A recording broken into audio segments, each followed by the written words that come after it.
Hi friends, today I wanted to speak about a book that Dr.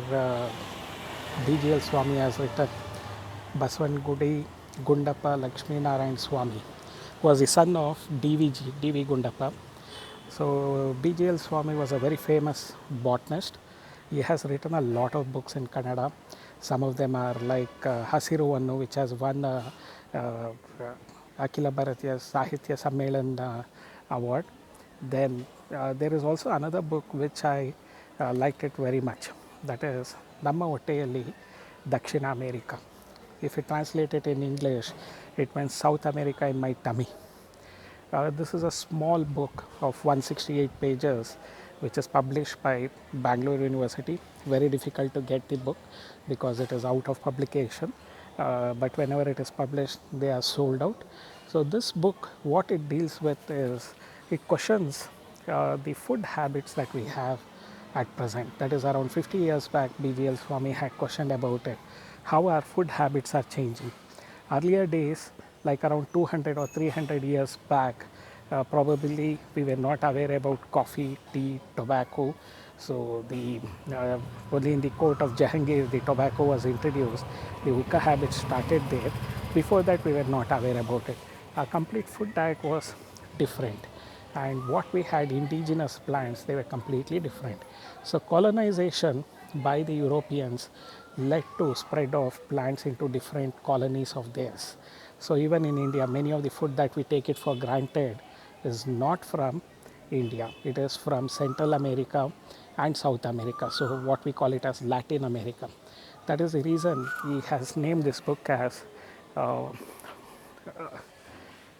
tummy, South America in my tummy, because most of the food that we consume is from South America. So what are the food that we are generally consuming? The vegetables, sime badnekai, what we call it as sime means foreign. So chow chow, what we call it in English, for this, it is not a native of our country.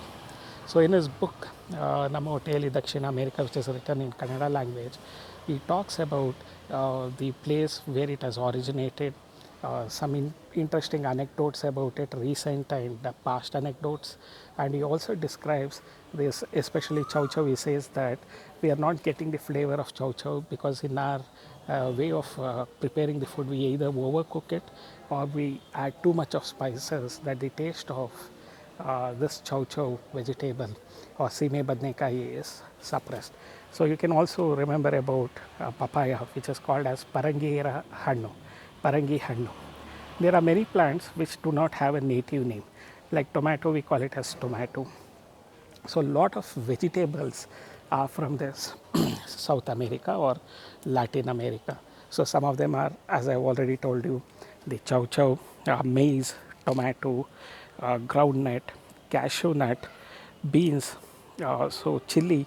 All these are from South America. Today, chilies, we use it as if we have been using it from generations together, but that was not the case. Earlier days, our ancestors were using only pepper.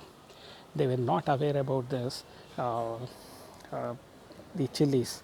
So chilies was also brought by the colonizers into India. Apart from our spices getting transported to different parts of the world, they also brought a lot of fruits and vegetables into India. In his book, he also writes about the roots and tubers which have originated from the Latin America. Some of them are potato, sweet potato, that is alugade, seagensu, margensu, the tapioca. All these are from the Latin America. So fruits are papaya, pineapple, sitafal, sapota, guava, star fruit. They are all from Latin America. So in his book, he describes about all these plants which have flourished well in India, and now most of us are under the belief that this has been there for generations together, but that is not the case.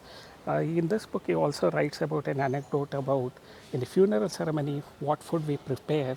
That food itself reveals the original ingredients of our country, that is India. So we use pepper in the ceremonial, black pepper which is native to Kerala, ginger we use it which is native to South and Southeast Asia, and we don't add chilies because it was not known to our ancestors and it was native to Central America, and we add tamarind which is to sourness of the food, that is Indian origin, Tamarindus indicus, if you remember about.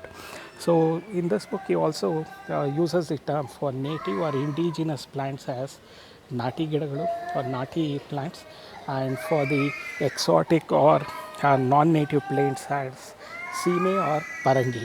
So that is what are the terms that he utilizes. So if we just look into our food habits before we consume the food, if you look into the ingredients and try to analyze where they have originated, whether our ancestors were having it or not, you would be surprised to know that a lot of them are from South America and our ancestors were not utilizing it.